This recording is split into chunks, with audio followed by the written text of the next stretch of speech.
Hi guys, so I thought we'd do a refresher on the Golem PvP build. I did one probably 4 months ago now when the Golem first come around, and we kind of went through that and what I believed then at the time to be the best setup.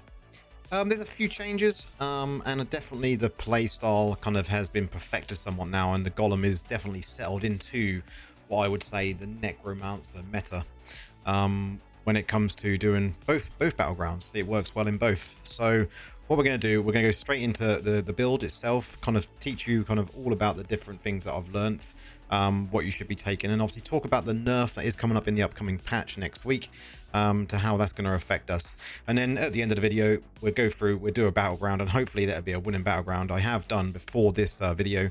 I've done 5 matches this morning and won every single one. It's been great. So the one thing we have to remember when we're playing Golem is that we're not there to kill, we're there to defend. Defend and push the idol.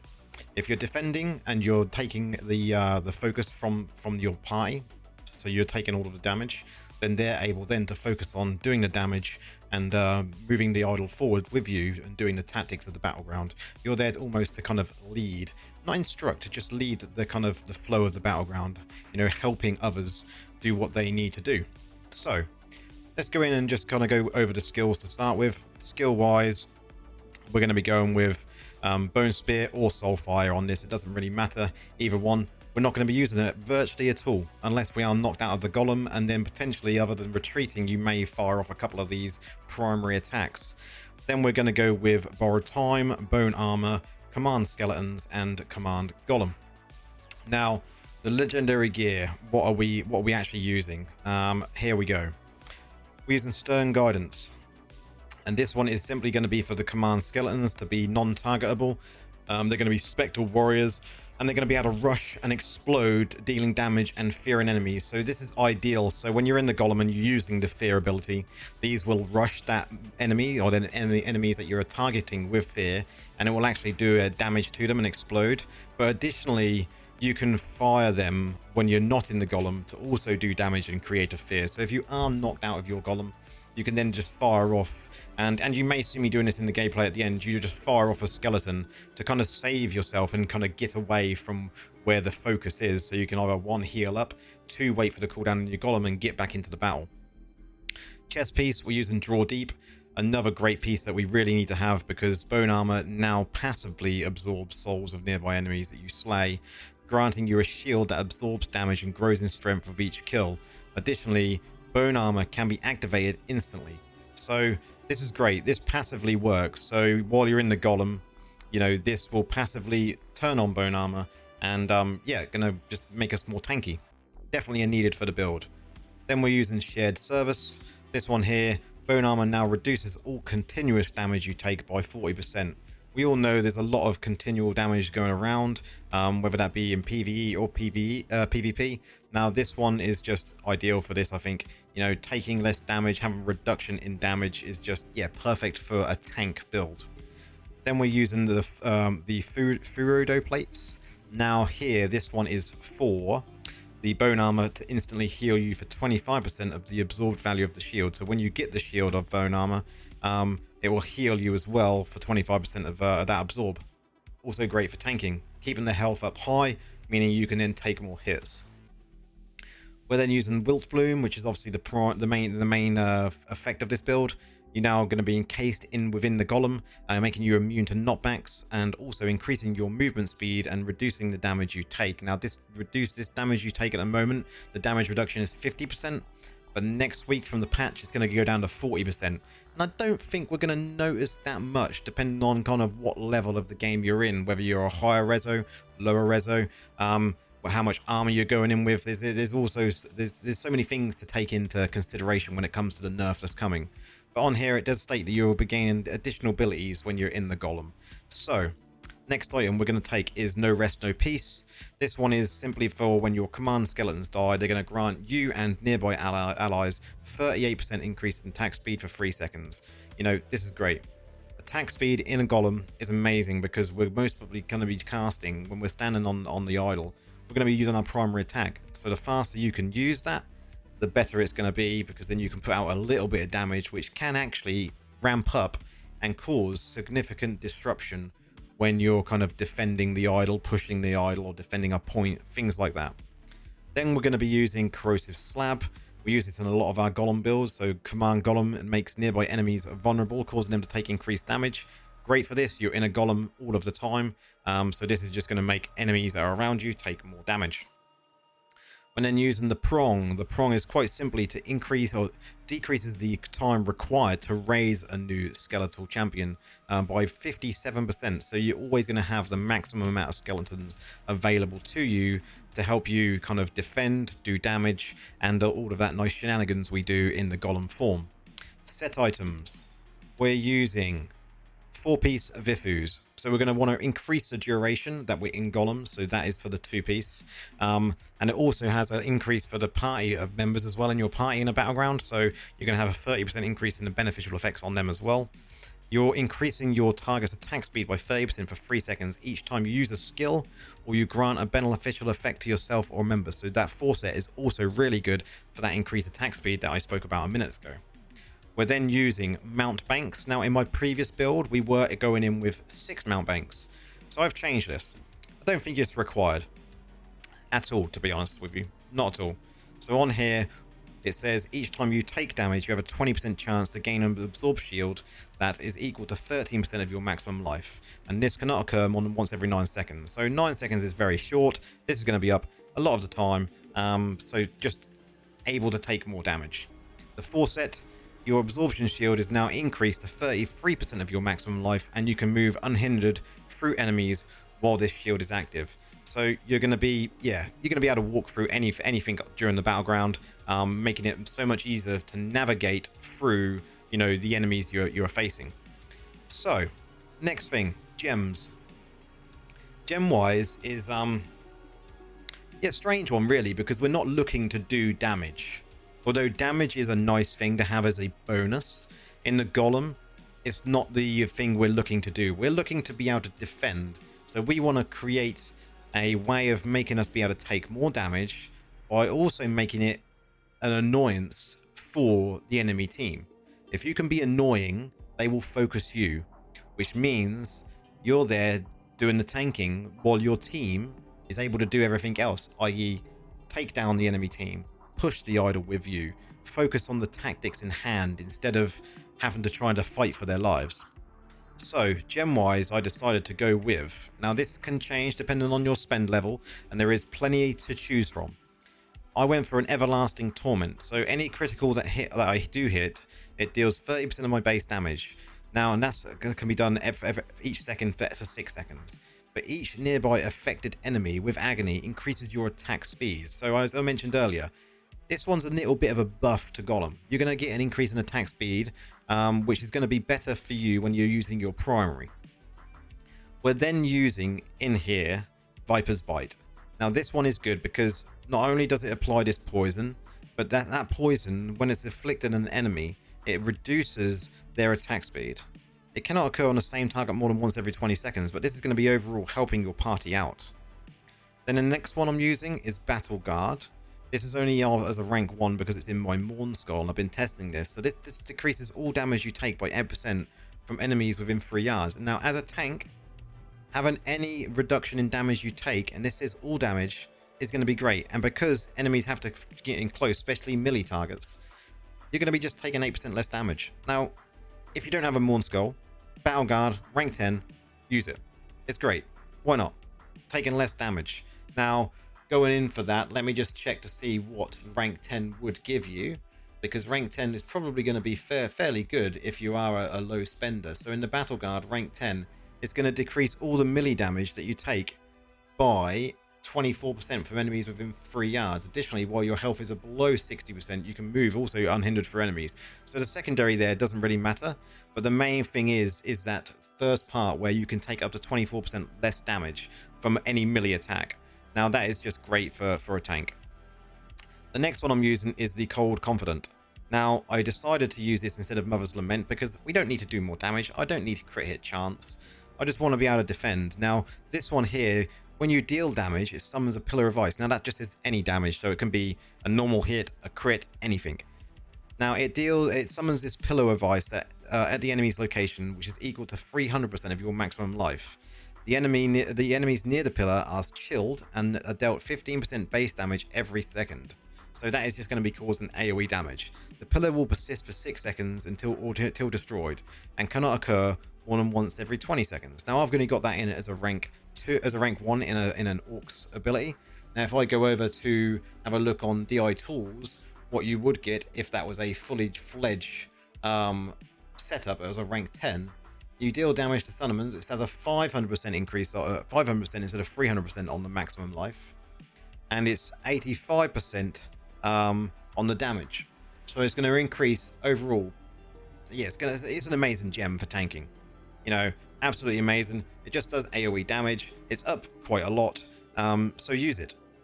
The next one we're going to be going with, I went with Misery Elixir. I'm not really kind of a lover of this one, but I think it's a 1-star gem. Anyone can get it. I probably will end up changing this one, but it just increases the duration of harmful effects you inflict on the enemy. So anything that's going to be on the enemy when it comes to dots, this is going to increase, you know, by 24%. Why not? Use it. Then I've got my 5-star gems. I've got a Rolling Consequence that I don't use. I use an Orc's Spiteful Blood because it's just a tanking gem. Taking damage while below 50% will cause you Spiteful Blood to surge through you for 4 seconds, increasing your damage done by 4% and making you invulnerable to primary attacks from other players. That's just another way of taking less damage. Then I'm using the Bottled Hope. Great for this build, simply because it's going to grant you a buff which increases your damage and movement speed by 17%. Now, this also decreases your cooldowns on your skills by 3%. You know, having the movement speed to get out of kind of them oh shit moments is a wonderful thing to do. Now, if you don't have this as a higher rank, you can just go in with something else, which we'll go into in just a moment. The other thing I am using is a good old Blood-Soaked Jade. Now, you could potentially change this one because, again, this is just for increasing damage, which, yeah, having a bit of damage is always handy, but not necessary. So, yeah, go with that one if you feel like it. Now, when it comes to other Lego gems, what can we use? So let's go to the market here so we can show you exactly what you can use. So you could use a Respite Stone. You know, this one here is you're gonna take a decrease in damage for every 10% of your life is below your maximum, up to a maximum of decrease of 5.5%. So it's just gonna help you tank more damage. You could then use a Heartstone. The duration of your Absorb shields are going to be increased by 16%. So you're going to be able to absorb more, and they're going to be up longer. Now, a rank 10 on this one, for instance, is going to be... Where are we? So on here, it says the duration of your Absorb shields are increased to 36%. And they also reduce the loss of control effects by 24% while it is active. So that's going to be great for someone that doesn't spend a lot in the game, but wants to play a Golem build. So Heartstone is up there to go in this into this build. Now, the other thing you could take is into the 2 stars, I believe, a Battle Guard. Now, you see that I was using this before. We did mention it, so if you are a low spender, do use it. The other one you could use is a Curse Sling. It's going to blind the enemies that while you're being attacked. You know, why not use it? It's going to make you take less damage because you're blinding them. It's only a 15% chance, and it can only occur once every 20 seconds, but it's going to cause them a total loss of control for 1.3 seconds at a rank 1. Now, at a rank 10, sorry, it's going to be an increase of... it's now a 15% chance of loss of control for 4 seconds instead of the 1.3 at rank 1. So, another great gem. Obviously, I did mention Cold Confidant, which I am using, and that is going to be great if you're kind of a low spender, or you just want to have it as an Orcs gem. Now, when it comes to people that spend a lot more in the game, what else can you use? So you could go in and use a Blessing of the Worthy. You know, it's going to give you a... you take damage over 20% chance to unleash Retribution on all nearby enemies, dealing damage. This is a great gem, you know. And it also on here, so for 6 seconds after unleashing the Retribution, you take 4% decreased damage. Great for, you know, that's from rank 3. 4% decreased damage. That would be quite a good gem to use in a tank and build. The other one I did put on here is Seeping. You know, Seeping's one of those ones that anyone that's been playing the game a long time, and they are a high spender, they probably have got this in their lineup. The other ones you could use could be Chip, if you've got that as a high rank from being a high spender. That's going to be great because you are causing a total loss of control effect when it comes to your fears. The other ones you could use here then are, where is it? Frozen Heart.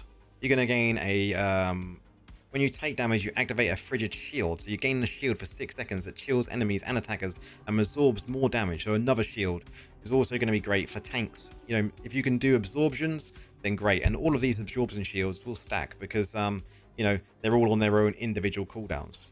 You could then also use a More of the Deep, which will just, you know, make it easier for your players or on your team to help you disrupt and cause damage to the enemies, because it's going to pull them into the center.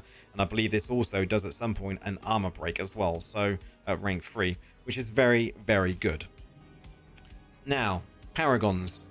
Paragons I simply use on here, I use Slayer. I have tried other ones, Brawler, I've tried Survivor, but Slayer is the one we're sticking with. And I've also tried different mixes up of this. I've used up here Impair and Cripple, but I actually think this one is probably the better one to go for. So you're going to want to go for Convergence, you're going to want to go for Amplified Shields, Hope, and then Tempo, and up the tempo. And this goes for your increase in attack speed. These two are quite great when you're playing a tank that doesn't use a primary and you're coming in your golem. These are just great to take, so that would be what you want. On here for your legendary skill, there's 2 options. You've got the Benefactor for a shield. You could use, if you're using more kind of harmful effects, you could use a Death's Release, or you could even go in with a Lightning Rod, but I recommend using the Benefactor as the better one.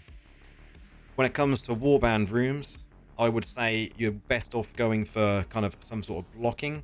So your Protector, which I am currently in, so you increase in block chance 5%, really, really good. When it comes to familiars, you're going to want a familiar that is going to have Survivor. The reason you want Survivor is simply because, you know, this is going to be able to be used once every 75 seconds, and the familiar grants you a one-time protection from death, including damage immunity for 3.3 seconds. You know, this is great. Get this. You need it for doing PvP. It's going to make a hell of a difference when it comes to your enjoyment in PvP. Cursed properties is another thing we'll discuss. I'm currently using Wired, and I'm using Lashed. Now, if it was me setting this up again, and I use Wired in my PvE set, so I haven't changed this, I would probably just go for the 6-piece Lashed. You know, these crackling whips when you're using primary attack, really, really good. But you could also go for Nettled, which is going to give you kind of more shields. So why not go for something like that? Now, gameplay-wise, let's go do a match so you can see how I kind of play this. I do play it very defensively, simply because you need to. You know, you can jump in, you can do a lot of damage, and a lot of disruption, but it's how you play this. The skill level is, I would say, fairly high, simply because you can't just go in and think, yep, I'm a tank now, I can just stand here, I'm not going to die ever, because you will. And you are there to die. But the least you die, the better, because you want to be up as much as you can to help your team and just defend them. You know, a tank is there to literally do what it kind of says on the tin. Tank. Take damage. Stop the enemy players from, you know, doing damage to your team. So instead of fixating on one idol, if you're on the normal battleground, focus on both. Check your maps. Be map aware. When it comes to tanking, you need to be aware. You know, I've done tanking in many games, and yeah, tanking is one of those ones that it does take a bit of skill to know what to do, how to do it. People have always said, oh, tanking is a kind of brain dead, and you're kind of, you know, you just stand there, and in other games you have an ability where you taunt things, and, you know, you just stand and you just take all the damage. But when it comes to PvP tanking, it's a completely different kettle of fish, simply because you want to make sure that you're doing it correctly. You want to make sure that you're in the right place at the right time. If you're in the wrong place and you're not doing the tactics, you know, if you're off idle, then you are not doing it correctly. You need to be around that idle all of the time, whether that be the left or the right, because you want to be making sure that your team is pushing the enemy team from the idle, or your team is on the idle pushing it to the enemy's base. And hopefully in this match, you'll see exactly kind of that, what I mean, and how I kind of run with my golem. And it's been extremely successful. I'm still pushing my way to legend. I'm not quite there yet, but it's been a slow progress. I've been trying to push my way to obviously 800. We're all focused on that at the moment. So trying to get there is definitely a slog. So here we go. Let's see how this goes. They've already killed the two of them, so we're going to back down a little bit. We don't want to be getting too much into a fight as of yet. We want to wait to make sure all of our teams are together. We're going and we'll put out a fear. You'll see how much damage I can actually take. Now we're back away. We'll do a bit of healing up to make sure we've got full health when we get to this this checkpoint here. We'll make sure that they can't run down easy. And now we're all in the base, so we can go out and we can just try and fear some of these away, delay the time it takes for them to get through. Anyone they've killed of our team, at least they can then come back and they can help us when it comes to getting this back. Now, I've got skeletons up. Skeletons, I want to get out of here. I've got a shield thanks to the Crusader. It means I can come over and I can heal myself to full. And then we can wait to get back into this battle as they try and push their way forward. Definitely a one where I want to get some of these enemies over the line so we can show you what we're doing. So let's let them push a little bit so we can actually have some fun in this battle.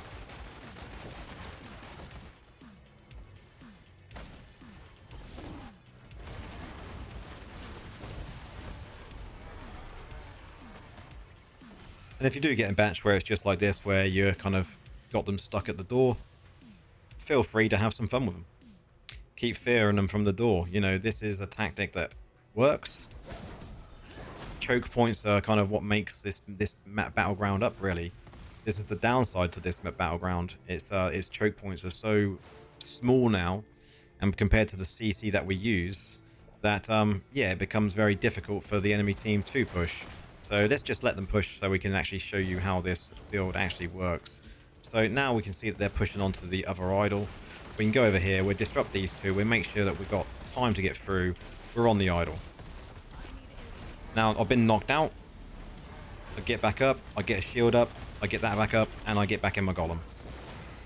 Now, I try and leap away. Hopefully I can get some defense here. Oh, I got knocked down. But I did my job. Even though I died, I did my job. I defended the idol from them pushing it. That's all we have to do in this mode.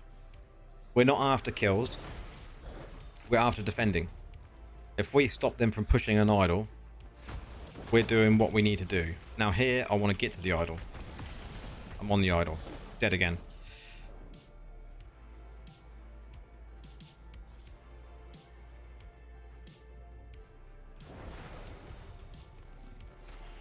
Now both idols are being pushed. We want to make sure we're going to be able to defend. Let's just finish this guy. Make sure he's not going to cause any issues. We go down here. Get a fear up.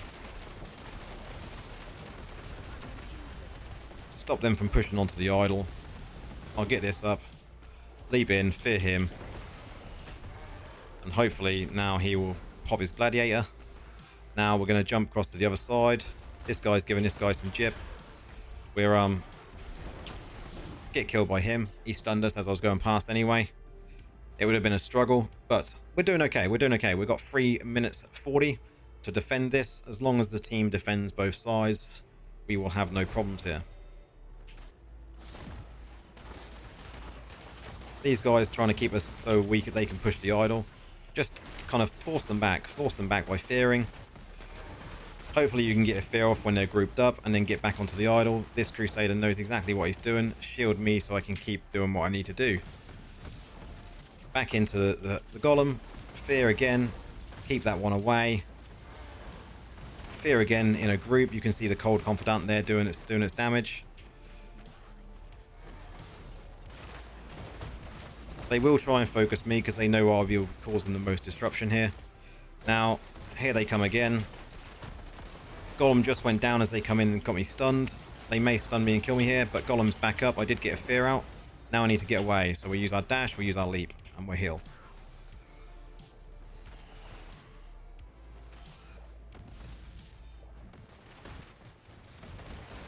What we got here? Let's leap in, let's fear, keep them away from that idol. Wait for the shield to go down, wait for the shield to go down, and we'll go in. They'd already killed him, so that's fine. The other side is okay. You've always got to be map aware of what the other kind of idol is doing. You don't want to get that idol and let that idol be pushed, because then you're going to lose and you kind of get distracted.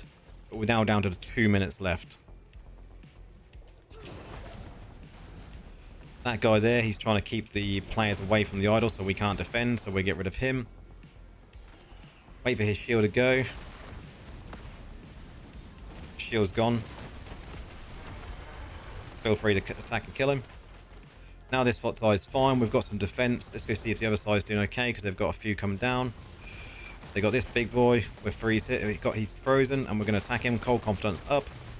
The Crusader shielded him, so we want to back away, because we're not going to be able to do damage here. Here we get the fear up of the skeletons. As you see, I just used it there. We get a kill. The other side is going to need some help. The other side is struggling. Couldn't get over there before I died.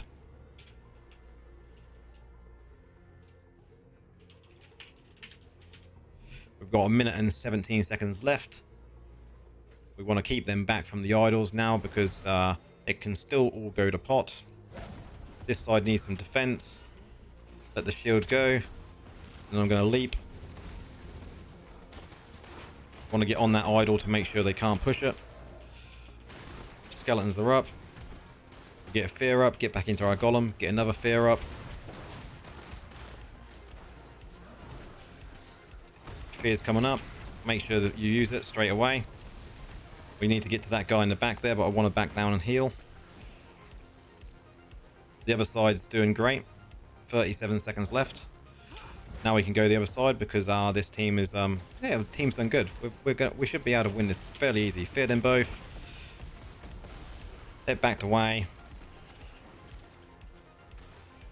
Don't know what the score is. I know we're at 56 out of 65, but we've not needed to focus on killing. We just need to focus on making sure we defend. If you play the rules, you win more matches. Now this one, we just want to make sure no one's pushing. Good. They've kind of given up. And GG. GG on that match. So that's how you play it, guys. I know it's a bit of a longer video, and you get to see me kind of doing how I would do a battleground. And luckily, thumbs up, it was a victory. It was a pretty fair battle, you know. We did a 59 to a 44. You know, I did get most assists, 3 kills, 4 deaths, but 24 assists, which is pretty good for the tank. These kills, don't worry about how many kind of kills and deaths you have. Your assists will be high anyway. But when it comes to who we actually had in the match, let's have a look to see kind of where they were. This guy, 10k whale. You know, and we still beat him. The next one down from him is only 2.3k. We go to our whale that we had, if it lets me kind of search him, and we did have a 8k whale. So they had the better whale in there. But what was fertility at? If it lets me clicker, there we go. About 4.5. So they probably had a strong team there, but because we defended well and we kind of knew what to do, the tactics were applied. These guys here underneath their whale, they couldn't do anything. He did obviously 24 kills, which is great. You know, well played to him for trying to carry his team. But overall, we were better. So we've gone through all of the setup. Now you've seen how it plays. One thing I will say is, if you enjoy my content going forward, I've got plans to, you know, do plenty more, especially with we've got the new builds coming out next week with the new gear. I am looking to start streaming at some point, hopefully towards the end of the month. I'm still getting that set up. But don't forget, like the video if you've enjoyed watching this, subscribe to the channel. If you want to further kind of support me, then do become a member. And if you haven't joined the Discord already, jump into the Discord. The link is in the description below. But we'll see you in the next one.